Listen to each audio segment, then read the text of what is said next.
February is National Heart Health Month, and 22 News and Baystate Health are partnering to remind you to get heart healthy. Joining me this morning is Dr. Hadro, Vascular Surgeon at Baystate Medical Center, to share more about vascular health. Dr. Hadro, so nice to have you here this morning. Thanks for having me, Ashley. Everyone is thinking about hearts. It is February. Valentine's Day is tomorrow. You're here to talk about your cardiovascular system, which really is all about your whole health. Let's talk first about vascular health. What does this mean? Correct. So vascular disease, it really encompasses all the arteries and the veins in the body. When we think traditionally what a vascular surgeon does for a living, he's a person who operates on blood vessels, excluding within the brain and the heart itself, so all the vessels throughout the entire body. People think of their cardiovascular system as being, you get in your cardio for exercise, so Sure. that they're familiar with the term.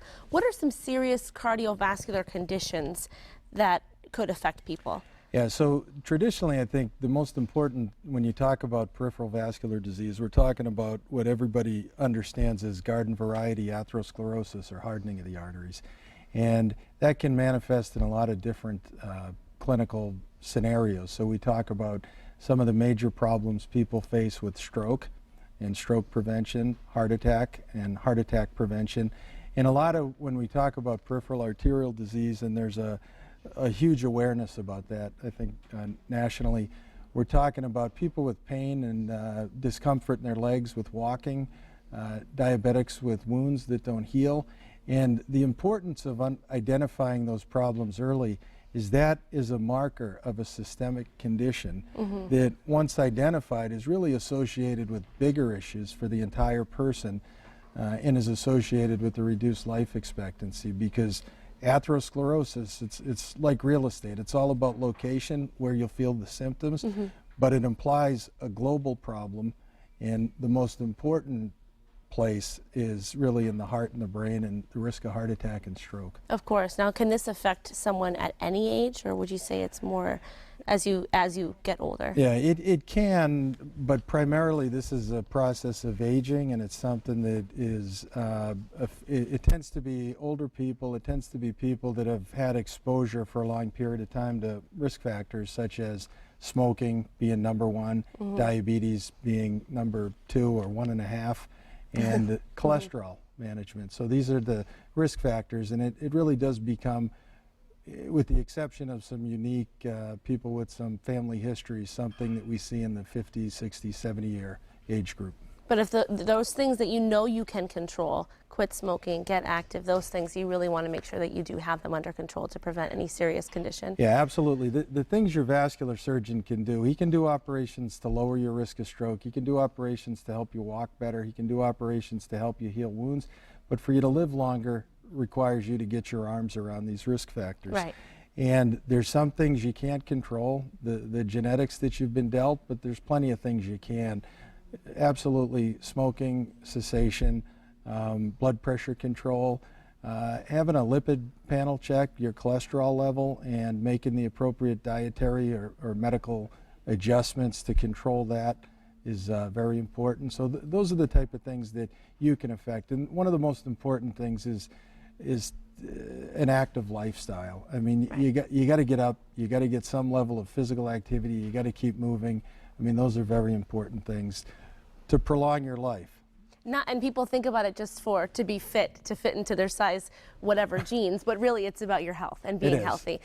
Absolutely. And there's plenty of treatment options available at Baystate, and of course the new Davis Center. It's been open for about a year. Tell us about that. Right, so the Davis Center we opened about 1 year ago, March, and it's really quite a lot of technological advancement here, where we actually have, in the operating rooms, we have ceiling mounted imaging. So, because much of what we're doing now, be it our cardiologists and cardiothoracic surgeons are implanting aortic valves, some of the aneurysm repair we do is done through small incisions using catheters to get there.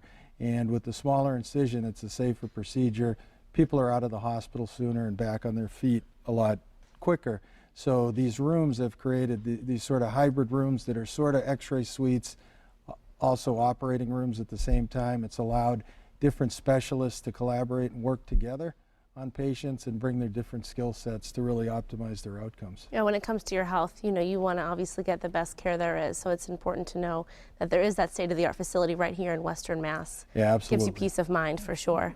No doubt. Now, we did talk about some serious conditions. There's something that a lot of people have, and especially I think as you get older, varicose veins. And they may think that it actually can lead to a serious health condition, but in reality, they're not really dangerous. Yeah, that's a great point, Ashley. And we had talked about, so vein patients probably outnumber the patients with hardening of the arteries 10 to 1 in any practice. And most of them are seen in the community by the general practitioner and don't all make it to the vascular surgeon. There's a lot of awareness now about the implications of peripheral vascular disease. As we said, a marker of systemic disease, reduced life expectancy, and complications. Varicose veins, people will come to the doctor with circulation problems and quite concerned and upset. They don't imply the same systemic hardening of the arteries. They're a little more wear and tear, maybe a tired leg, maybe a cosmetic problem, and there's surgical treatment for that as well, but it's not the same implications of hardening of the arteries in atherosclerosis. So it does fall under the umbrella of circulation, but hopefully it doesn't have the same level of anxiety associated with it that unfortunately people come to the office really concerned about their vein problems and what that means. Well, unfortunately, we are just about out of time, Dr. Hadro, but the most important thing is if anyone has any questions, they can just visit their doctor and, of course, Baystate Health. Absolutely. For more information. Thanks so much. It's nice talking to you. Thanks for being here. And you can visit baystatehealth.org to learn more about the vascular services available at Baystate Medical Center. You can also call them at 413-794-0900.